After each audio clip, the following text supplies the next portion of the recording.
National Food Day, and you might say it's an opportunity to hit the reset button on your food choices. The day was created to shine a spotlight on eating healthy. Yeah, the goal is to get people to eat real and cut back on salty and sugary foods. Not easy necessarily. Joining us now is fitness guru and health advisor Mike Torchia. Thanks so much for being here. Thank you for inviting me. And I know this is truly a passion for you. You love to change people's lives.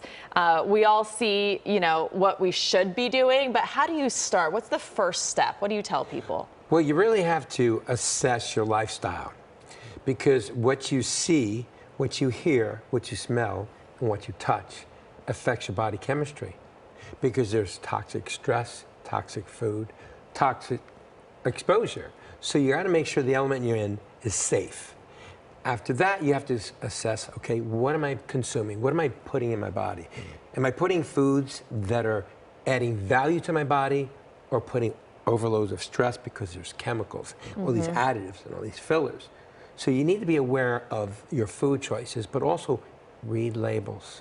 Understand what's in there. And the highest amount of ingredient will be in the first row. Because otherwise, if you start to see all these things you can't even pronounce, put it back down. Jack LaLanne used to say to me all the time, if it's in a can or a box, don't eat it. It's got to be coming from the ground. It was so true, very simple. But you need to be careful about what you drink, because that's the fastest way to intake calories. And when you're drinking these fruit drinks, there's just sugar water. When if you eat a piece of fruit, there's fiber. To digest the food, it burns calories. So instead of juicing, eat fresh fruit. Cut it up, have a nice fresh bowl of fruit. That means you're going to move everything out of the digestive tract. Now, hydrating. People say, well, how much coffee should I drink? Well, you got to remember, in a cup of coffee, standard cup, it's about 95 milligrams of caffeine, which is okay. And if you have it when you really need it, don't drink it because it's in the morning. If you had a really good night's sleep and you're not tired, then don't drink the coffee. Because after a while, you get used to it. So then it's one cup, 2 cups. Oh, we know that. Yeah. and except, like, you're not supposed to drink, from the studies, no more than 4 cups, which is 400 milligrams of coffee, because then you will get the jitters, and it could affect you later on in the day, especially if you want to sleep. Now, some people, my father could drink a cappuccino or a double espresso and would go right to sleep. That's a real Italian. Yeah, I'm not that way. I drink a cup of coffee after 2 o'clock. I'm up all night, But you want to find simple ways, like with water. With the schools, when I lecture, and I do a lot of lectures at the school systems and Boys and Girls Club, I explain to the kids, water is your best friend. It gives you energy. It flushes out the system. It makes your skin even more clear and clean, because especially when they're younger, they have skin issues, acne. Well, water is your best friend. It gives you energy. It actually transports the carbohydrates. Like years ago, when people used to a carbohydrate load for the race, they go to the race and they were sluggish and they're tired.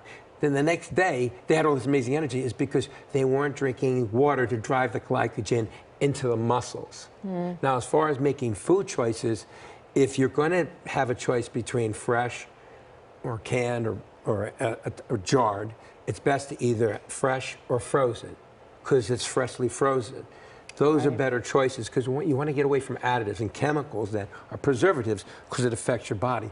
But stress in general, you have to be careful, because if you see something negative, it affects your body. You start secreting what we call cortisol, which is a hormone, which cortisol is like that adrenaline, but also it creates lower back fat, neck fat, by the back of the arms and lower back area. So you have to learn how to manage your stress. That's a really important one, and I wish we could keep talking about this all morning. No, this is all such great information. You're teaching us so much. We do have to wrap it up, but just want to thank you so much for coming on with us and sharing this great information. And if you'd like to get some more advice about how to change your lifestyle on this National Food Day, you can head over to kcalnews.com, click Seen on TV. We've set up a link to Mike's website, which I'm sure is full of really great information like this.